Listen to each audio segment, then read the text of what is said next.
Hey, welcome back to another Wheel of Time video. This is part 2 in my 5 Minutes in Heaven series, and if for some reason you're watching this one without having watched part 1, I will explain the premise. The premise of these videos is based on some panels that I saw when I was at WoTCon this summer.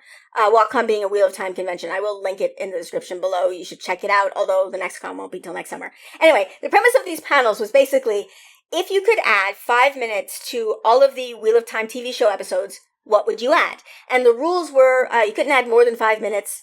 They didn't have to be 5 continuous minutes. You could break them up. You can't cut anything, and you can't add anything that the show didn't have access to. So, for example, for the final 2 episodes, they don't have access to the actor who played Matt, so you can't add Matt to those episodes. And I thought this was a really cool idea for discussion, and I wanted to explore it more, and I thought it'd be great to have people who know what they're talking about to explore this topic. So I invited back Bree, who some of you will recognize from my costume series because she is a writer. She's a best-selling science fiction and fantasy romance author. And because people keep asking, and I keep forgetting, she's written a lot of books, but her most recent books are the Mercenary Librarian series, which is published by Tor, a publisher we should all be familiar with, given that they publish The Wheel of Time. And then I also thought I would invite Allie. Allie is one of the co-hosts of the Wheel Takes podcast. It's a first-time reader podcast. Allie is the first-time reader, but more than that, more than just hosting one of my favorite podcasts, Allie's job, she is I believe it's called a creative executive for a publishing company, basically meaning she reads scripts all day. That is her job. The way she describes it, she says, before the cameras start rolling, all the stuff that happens before that, a lot of that is her. She decides which scripts get made, she tweaks them, she critiques them. That's her job. So both Allie and Bree know way more about writing than I do, which is painfully evident when you watch these videos. So I guess let's get to, oh wait, no, spoiler warning. Obviously the entire first season of the Wheel of Time, and then because we have a first-time reader with us, we don't spoil anything beyond where she's read. And so she has read as far as the very, very beginning of A Crown of Swords. So if you have read up to the beginning of A Crown of Swords and watched the entire first season, you're good to go. And so, let's go. Let's be nerdy, bitch. Let's be nerdy, let's be nerdy. Let's be nerdy, bitch. Let's be nerdy, bitch. Let's be nerdy, let's be nerdy, bitch. I will start again because I feel like you guys do much better than me. So I will start and then finish quickly and then let you guys go. So, my first thing with episode 2 is there's a dream sequence. I actually, in Eye of the World, I kind of hate the dream sequences, to be perfectly honest. It's sort of sacrilege to say, but I feel like they go on for so long. And I was really happy in the show that they were really short. And then I went to one of those 5 Minutes in Heaven panels at WoTCon, and Joe from Talker and Riyadh pitched on making it longer. And I'm fully stealing this from him because the minute he said it, I was like, yes, okay. So I don't want the dream sequence to be much longer, but I want it to be just long enough for somebody to make some reference to Eye of the World in the dream. Like or just the word I or something, or like see an I, so that when Swan says it in episode 6, it isn't the first time we've heard it. I would like some build up to that, so that like she's heard it in her dreams. Oh, Rand's heard it in his dreams. Perrin's heard it in his dreams. This is a thing, so that it's not just coming out of nowhere. And like that. The other thing that I would have is have Bornhall talk a bit longer with Moraine, specifically just to show Valda examining more people. I specifically want to see him examine Perrin and Egwene. So I see him with them specifically, so that when he sees them later on, it's not like, because I want him to spend time with them. Like, be, like, looking at their faces so that when he sees them later, it makes sense that he recognizes them. Yeah, sorry. Oh, yes. Okay. No, I agree. Sorry, I was going to say something and then, no, I'll say it when I go. Oh, I want your approval, so just... No, I agree 100% with that, because I think that the way that they leave off that scene, he's like, we'll meet again, but he looks at Moraine. Yeah. And so you're like, oh, so he and Moraine will meet again. Mm-hmm. And then the Perrin and Egwene thing kind of comes out of a bit out of nowhere. Yeah. And so, yeah, I agree with that one 100%. I will take that and feel good about myself and then tell you my next point. So I do think that the reason why they did that is because they're setting up for him to meet up with Moraine while she has Later. no power. Yeah. I wouldn't be surprised about that because I'm fully, he's not dead. Oh, no, Egwene, no. Egwene did not double tap. Yeah, they're not at all. No. Yeah. Gotta double tap. Always double tap. All right. You Seriously. keep going. Sorry, Jenny. That's okay. The next one, I want a longer song. I want the song to be longer, just because that's just for me. But I know that they wrote a second verse. It's in the behind the scenes, so just give us the second verse. That's all I want. And the night they're having the campfire, right? So we see them all sort of sleeping, but I would like to see Moraine getting weaker. So as they're like talking or setting up in the camp, you see Moraine stumbling or collapsing, something to show that she's progressively getting weaker. And then I want Trollocs and Shadar Logoth and maybe a more overt hint of Fane than the whistle, maybe? I will say I kept missing the whistle.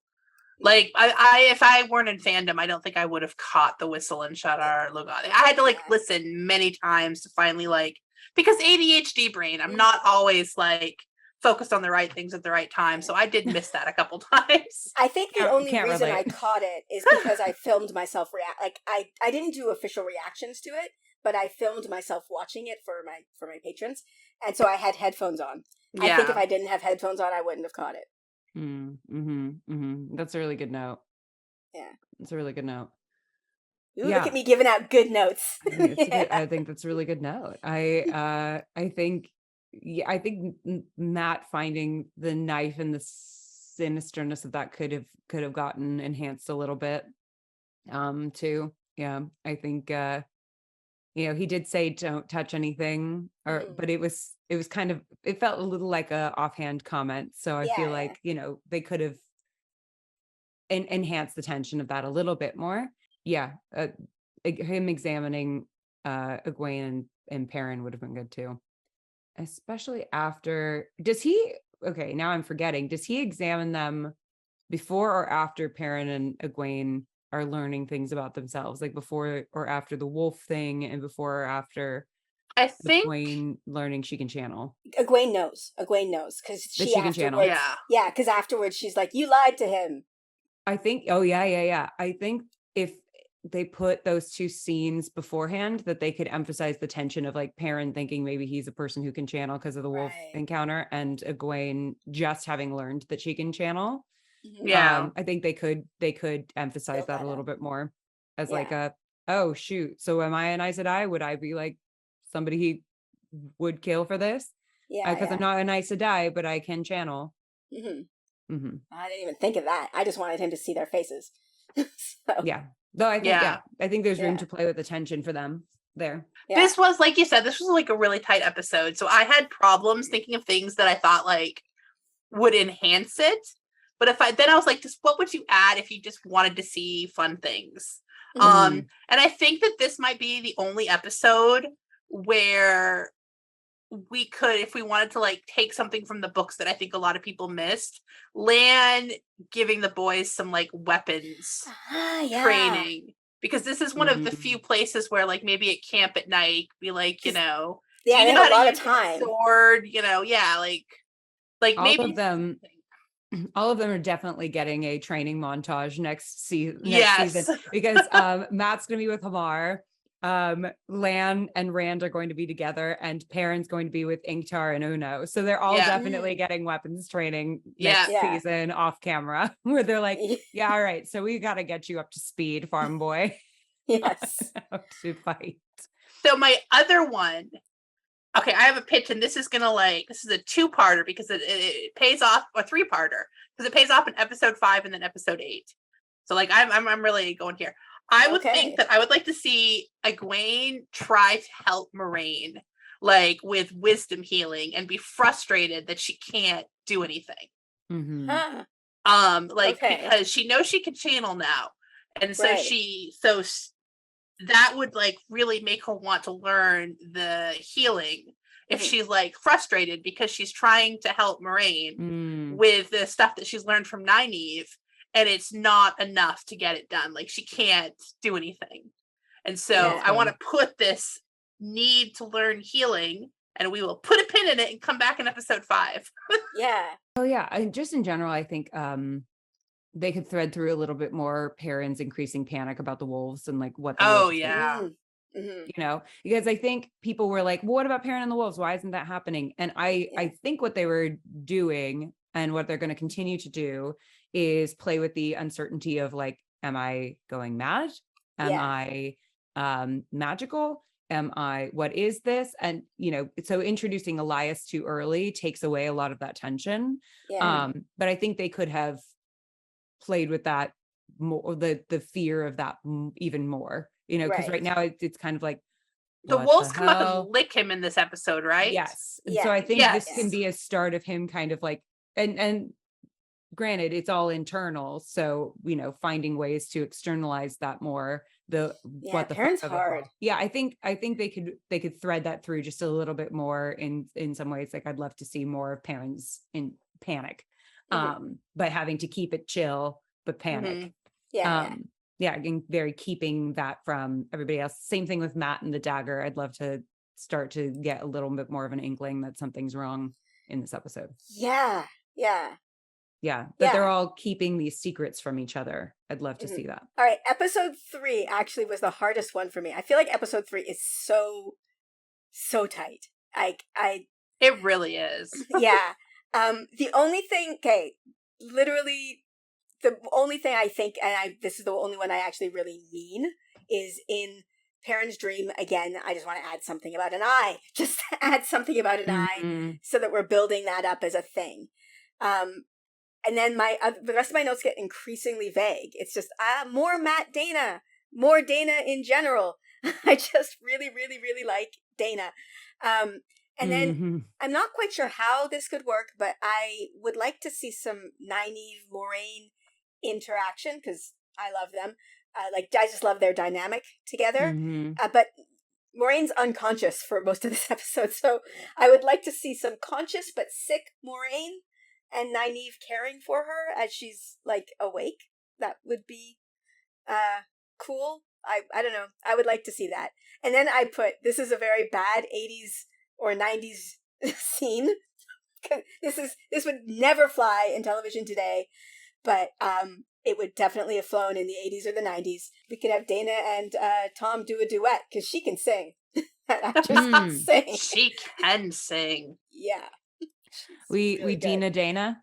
Yeah, we totally Dina Dana. Like you just got her, you know, he starts singing and then she starts, that would be like in the total, could picture this from an 80s show, right? She just starts joining in and then him there's like a stabbing slow her.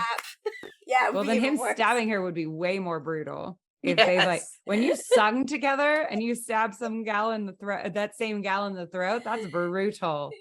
Yeah, this is not something I really want at all. However, I would just love to have heard her sing. Yeah, this one was hard for me too. I really just want like 5 minutes of Nynaeve flipping that braid around after she kills the troll. Like that's I really want. But I think maybe injecting a little bit more about some like whisperings about Logain could have been helpful. Just I think they could have utilized the villagers a little more, like the village gossip, to learn maybe a little bit more about the Aiel and a little bit more about Logain before we introduce Logain as a character. Okay. Yeah, that's a cool idea. Yeah, because we had like the little hints about it in episode 1, but I think we haven't really talked back to that yet. So and we could utilize village gossip too to, you know, explore even more the distrust of Aes Sedai and why people feel distrustful of them. Yeah. Also, have we introduced the concept of false dragons yet?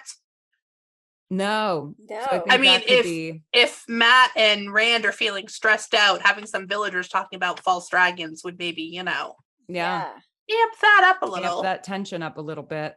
Yeah. I think that could be helpful. Maybe adding a little bit more of the knife stuff, because I think the knife kind of goes away until the Grinwall farm.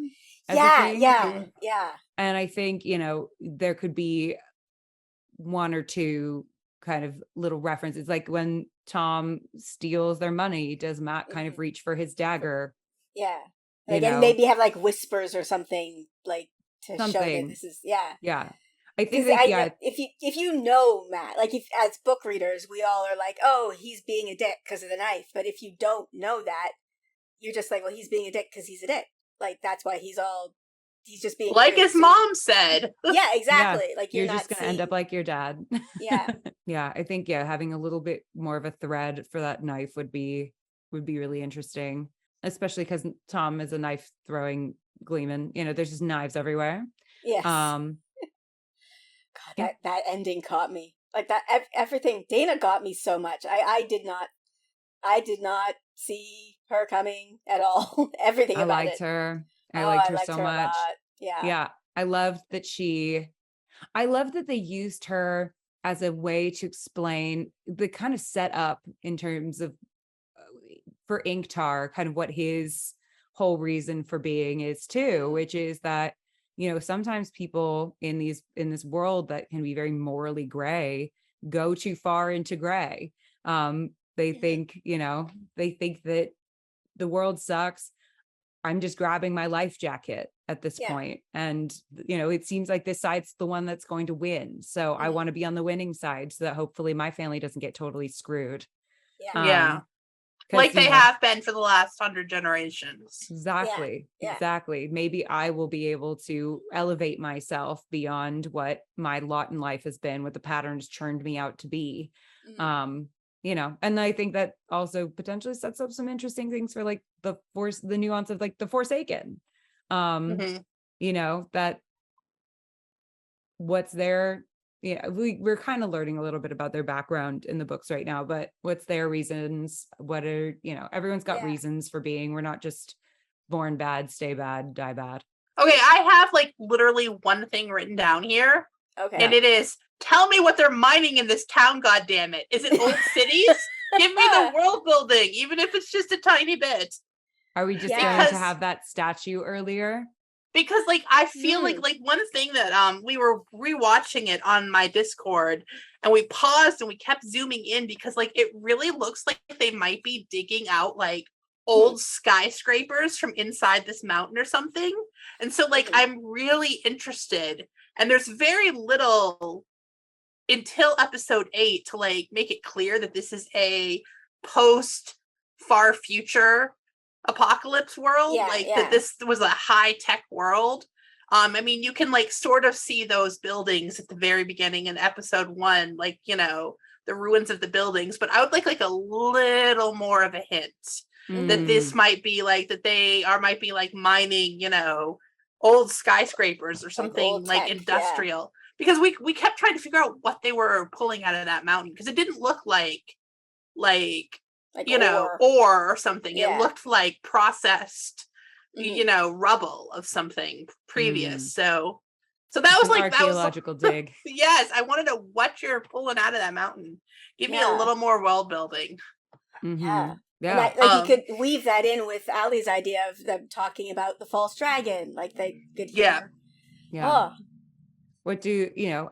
And I think because this is Tom's introduction, he's also a potential avenue to get some exposition across, because, you know, later he talks about the importance of the guy who knows all the stories. And we only really, and I'm not saying, you know, have him launch into a big story or anything like that, but, you know, he is the one with all the stories. So it would make sense that he knows a lot of information, or is able to be collecting a lot of information from people. You know, like people I mean, can come up to him and be like, I have a story for you. And they're like, I don't want to tell you. And he's like, yeah. Everyone, every writer in the world knows this. People come up to you and are like, I have a story that you should tell. Yes. As if that's the hard part. So yeah, I think that like, especially, you know, if we had a building inside of a mountain, how did it get there? Well, Tom can tell you how it got there. It got there because men tore the world apart, and, you know. Yeah. Well, that was one of the things I know. I obviously this is only the first season, right? So anything can happen in the future seasons. But one of the things that I said I wanted from the show, I really would like to see Tom perform, like, and not just a song. We've heard him sing, but he also tells stories. And I've actually heard a storyteller once in Ireland, and it was amazing. And just like somebody for whom that is their skill set is, they just tell a story. But it's very, very hard to like, because it is you, as you said, paragraphs are not something you want in a script, but that would be him just talking a paragraph. Ooh, I think there's a way to do it where it's motivated. Yeah. Yeah, because I think there's a way to do a flashback with Tom where he starts telling the story of what happened to Owen in Camelin. And like the, you know, kind of revealing what his background is with like Elida and Morghese and stuff. Yeah. I think there's a place to do that where you're like, see him as the court bard and how good he is. Right. Versus the like, you know, fallen rock star Tom that we have now. Yeah. So I think there's room to, I mean, because it seems like a lot of the time the cold opens are being used to kind of give backstory or flesh out characters that we meet later on or whatever. I mean, Tom's return could have a look at himself, unless they want it to be a surprise, but they could always do something with him, I think, on that. Well, that seems like I do think that Tom and Elida, if like they're going to bring Tom back, not to like get too much into season 2 speculation here, but if they're going to bring him back and they're going to introduce Elida, I think playing up the tension between them would be super smart, because if you bring in people who already have really antagonistic relationships, who doesn't Elida have an antagonistic relationship with? Well, they're already getting at it with Moraine talking about getting the crap kicked out of her by a fellow sister. I'm like, oh yes, we're gonna go there. We're gonna explore that abusive relationship that they have. Yay! Wow! Wow! That's gonna be fun. Yes, I am very excited for Elida. Elida's a fascinating character. I think considering the depth they've given Leandrin in the show, that they could make Elida like amazing. I can't believe how horrible, much I care and amazing. love Leandrin. I can't wait to see what they do with Lanfear. Oh my god. That's one there I'm like, if they're making me crush on Leandrin. I mean, I've got way too many crushes. The show is just it's all crush of riches. But yeah, I'm excited to see what they do with Elida too, because I feel like, I mean, what's interesting about Elida and Leandrin is they both come from nothing. Yeah. You know, they're both, it's funny, they're both women who could be super sympathetic in that they both come from poverty, and they're both of their kind of like thing is they're like, I from a minor house, or I from like, you know, Nowheresville, like rose up and became who I am. Yeah. I just kind of did it for the wrong reasons. Yeah. Well, the thing of Elida, what gets me about her is she's actually doing it for the right reasons. She's got good motivations. Yeah, she wants to save the world. She literally thinks she's going to save the world. Every time someone says that like people need to let Rand do stuff because of prophecy, I'm like, Elida has prophecies. Yeah. Are we going to let Elida do everything she wants? She has prophecies. Maybe prophecies aren't the silver bullet we want them to be. And they're so up for interpretation. This is what I love too, that they're doing the show, is that like the Aes Sedai aren't always right. Yeah. That things they say, we go, wait, that's not right. And I go, but wait, because there's thousands and thousands of years of history in between when those things were first said and now. So there's going to be misinterpretations. There's going to be people kind of skewing it toward what they think is real. There've been more prophecies since then that have added new information. I mean, the Black Aja purposefully destroyed a lot of records on purpose to keep people from knowing things about the Dragon Reborn. So we need to see them have incomplete information and be unreliable narrators, because that's also one of the things Robert Jordan does best, is the unreliable narrator. Yes. I was just going to say, it's almost like memories fade to legend, and even legends become myth. Thank you. Yes, I was going to say, it's literally a theme of the story. He begins every book, Mally, you should have it memorized by now. No, I do not. Quizzes you every time. But no, he begins every book. Not. I'm going to admit, I just Googled it because I could never get the memories, legends, myth in the right order. Yeah, I know. Yes. Yeah. Memories fade to legends, and legends become myth, and even myth is long forgotten when the age that gave it birth comes to pass again. Something like that, yeah. But it's literally the theme of the books. Yeah, he probably could. It's literally a theme in the book. So people saying, but they should know.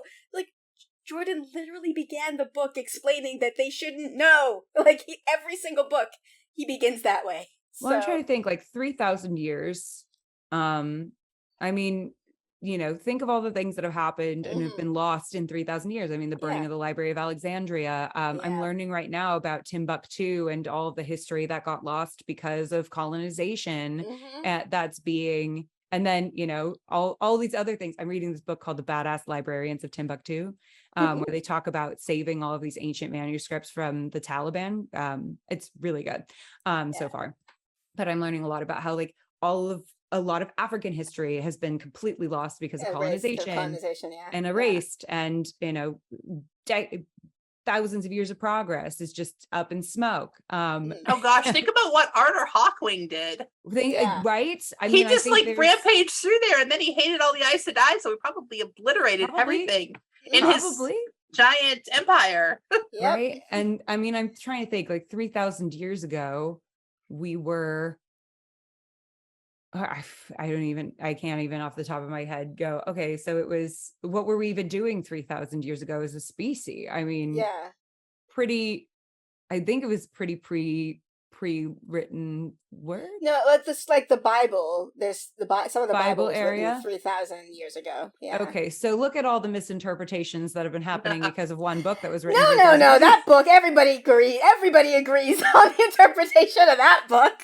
It's so simple. It's just written down there. Okay, great. That just or proved my point. genocides. I go, great. That just proved my point. Like, we can't think of all the things that have happened just because of this one book. This one book. And, like or Old multiple Testament, books, obviously, but these books that we all decided are sacrosanct and that we all have vehement disagreements on and have dictated so much of human history. And like, who knows what's correct in any of it, and what's, story, and what's myth, what's legend, what's what. So yeah, I do like that they're kind of playing with that a little bit. I think it's very smart. I had no issues with that at all. Yeah. Of course they don't know. It's been 3,000 years.